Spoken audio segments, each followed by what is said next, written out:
关注 WCBA 这场比赛是第5轮，江苏主场对阵辽宁，身穿白色球衣的是江苏，身穿深色球衣的是辽宁。辽宁队先由外援波切克上篮得分，目前辽宁2比0领先。这场比赛江苏的中锋许晨岩因伤缺阵，罗新玉提到了5号位。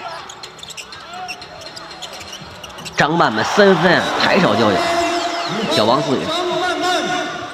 咱们可以重点关注一下辽宁的外援啊，波切克。因为这赛季辽宁有2个外援呢，一个大外一个小外，但是给我感觉好像都挺水的。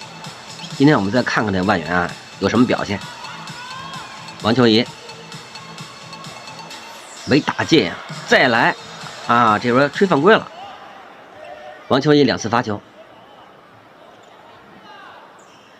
王秋怡呢是身高1.86米，今年24岁。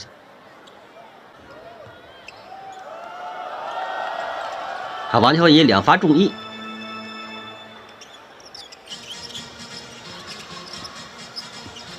张曼曼推进，好球，好传球啊，太漂亮了！这样，张曼曼和金维娜打了一个传跑，这基地球传得很漂亮。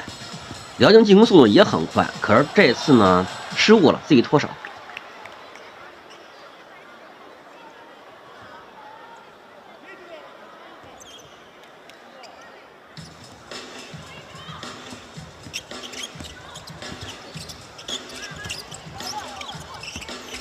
金维娜，这个掩护，哎呦，大掩护来了。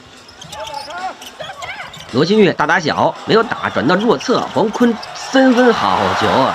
我江苏连进2个3分球。其实刚才罗新玉也可以打是吧？那个是错位了嘛，帮他的是小后卫。好传球，王秋怡，哎呦，这球啊，走步啊！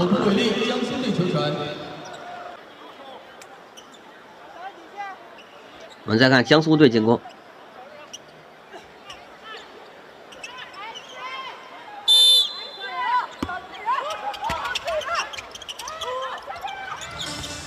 孙俪，好球，直杀篮下。孙俪是95年出生的，1.85米。黄柔珍急停中距离，可惜呀，力道稍稍小了一点点。罗新玉推反击，给到金维娜。哎呦，好传球啊！孙俪轻松上篮。这2队特点差不多啊，以快对快，但是江苏队他的速度更快一些。何况今天许晨岩不在啊，所以他们的速度更体现了。作为辽宁队来说，我感觉，因为江苏队他毕竟没有许晨岩嘛，这样的话，江苏队内线实力就偏弱，因为第2高度只有1.86米，所以呢，辽宁队应该发挥一下内线优势，特别是波切克，作为外援应该站出来。哇，4人夹击呀，好机会，好机会！哇，3分没有。波切克篮板球抢的还是不错的，自己投，好球！波切克4分了。因为波切克是来自于黑山的外援，身高1.9米，理论上他应该在内线啊占据绝对优势。这球要失误哈，金维娜还拿出来。黄坤再给金维娜，嚯，真准啊！金维娜投了一个中距离，现在12比5了。波切克双人夹击，有失误，还行啊，传出来了，好机会，黄柔珍，好球！打了4分钟，感觉江苏队就对对手是凶狠夹击。那这时候辽宁队外线就肯定有控卫的机会，这时候你要抓住机会呀！你看江苏的球看着真漂亮，真好看，这进攻打的是行云流水。江苏主教练是丁铁，哈文西，哇，这球投的！辽宁那双塔呀，哈文西还有那波切克都是1.9米的身高，其实呢，这个双塔在内线应该占有绝对优势，那往里边打呀，结果又被金维娜进了一个投了一个追身3分，金维娜已经7分了。双方转换速度是真快。给哈文西，哈文西怎么打？变得金维娜哦，这球是先吹了进攻犯规了。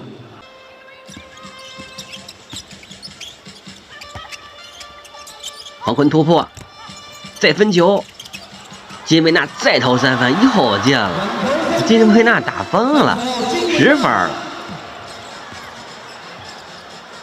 金维纳在国家队呢，主要以防守见长，看来得分能力也很强。金维纳的身高是1.82米，他打2号位，应该说身高占有很大优势。